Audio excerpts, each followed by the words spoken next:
May paglingkod ko sa iyo ngayong gabi. Makahanap ng the one. Charot. Dawan, akala ko magsha-shoutout ka. Sumali ka na po dito dati, di ba? Oh, sir, before. Anong taon po kayo nag-join? Matagal na po yun, di ko na po maalala. Naging kayo po ba nang nakausap mo? Hindi po, sir, di po kami nag-usap. Ha? Nag-usap kayo dito sa live eh. After po nang na-live kayo, hindi na ako kayo nag-usap. Hindi po. Ba, bakit ho? Hindi ka pumasa? Hindi po, sir, may trabaho po kasi ako yun, di na ako nag-chat. Di na ako nag Paline up ka nga po dito. Ibig sabihin, may time ka, no? Pero siguro hindi mo rin nagustuhan, no? Hindi pumasa. Ngayon, anong hanap mo sa isang lalaki? Kasi hahanapan ka po namin sa comment. Yun tulad mo po. Charot. Tulad ko, yung malaki yung tiyan.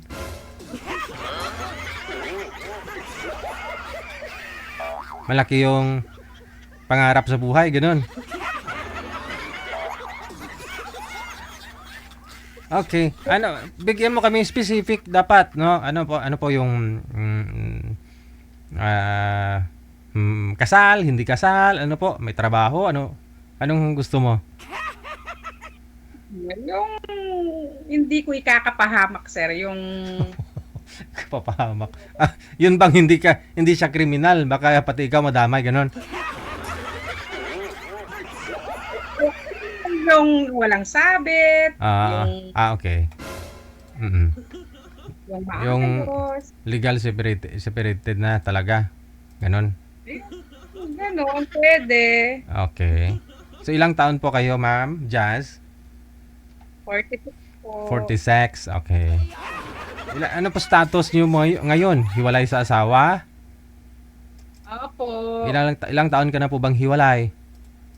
5 years po. Medyo matagal-tagal na. Pero kasal po kayo, no? Mm-mm. Yun lang. Sana po siya ngayon.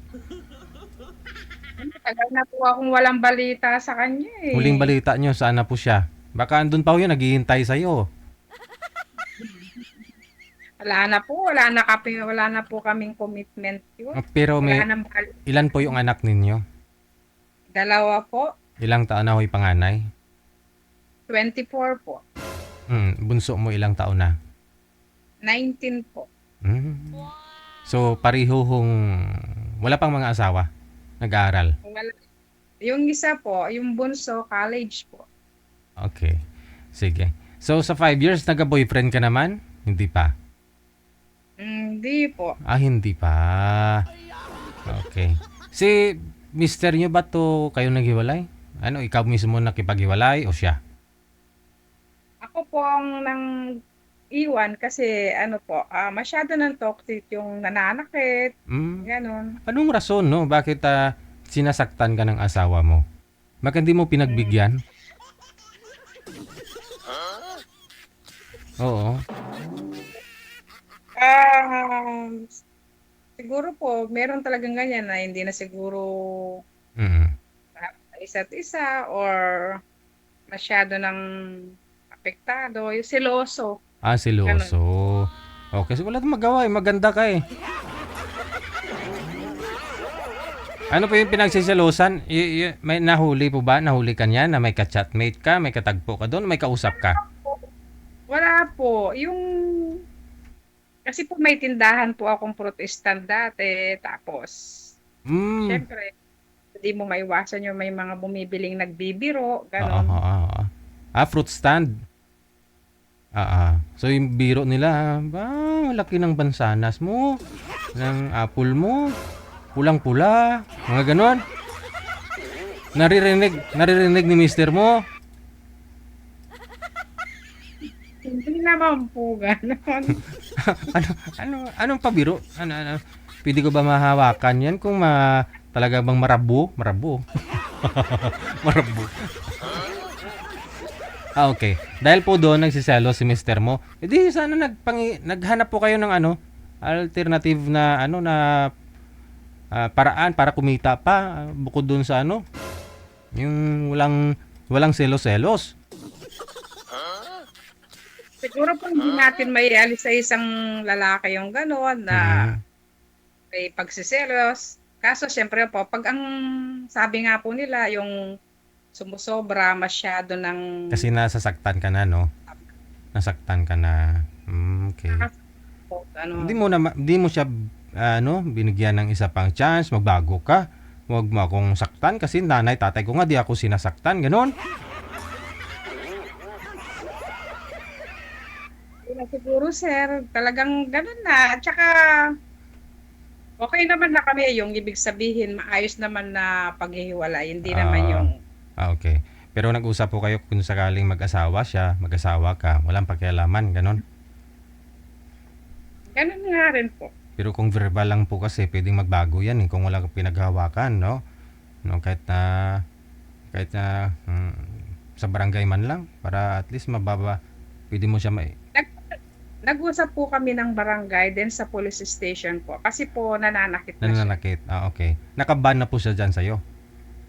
Kumbaga, Kaya hindi na po siya pwedeng pumunta sa'yo, ganon. ako sir, pumunta na ako ng Manila sir dito sa kapatid ko. So Ah, nagtapos naghanap ng trabaho. mm. So ngayon trabaho ako. Dito ka ho ngayon sa Maynila. Si mister mo, saan po province ninyo? Sambales po. Zambales. Okay, sige. Yung mga anak niyo andun pa ho sa may Zambales. Yung panganay ko po is nagwo-working na po siya sa Olonga po sa loob ng base. Then yung Hmm, isa po, lokal po sa Pampanga, sa Bacolor, Pampanga. okay, sige. So, ang gusto niyo po sana yung dito rin sa Manila, no? Bandang Zambales. Kahit saan po, basta matino. Okay, sige, no? Pero mas maganda ho yung makita mo personal, di ba? Para mas madali mo makilala kung matino ba yan o hindi. Mamaya ho, matino sa pag-uusap, sa personal pala, nangangalabit o nanghihipo. Baka ho sa personal pala alam mo na, iba kasi sa personal kaysa sa malayo kayo, di ba? Mas maganda ho yung nakikita kayo. Saan ka sa Maynila, ma'am? Sa Santa Cruz, Manila po. Santa Cruz. Okay, sige. Sa mga malalapit lang po sa may Santa Cruz, no? Dito lang ho, no? Baka pwede po ninyo makausap to si Ma'am Jazz. 46, no? 46. Mm-mm. Okay, standby po kayo, ma'am. Hahanap pa ho ako, ha? Baka ho mamaya meron. Okay, standby. 46 anyos, no? Nasa ulong gapon na may asawa. Sa pag-uusap no? Kahit doon na kasal siya, kung nagkakaintindihan kayo, no?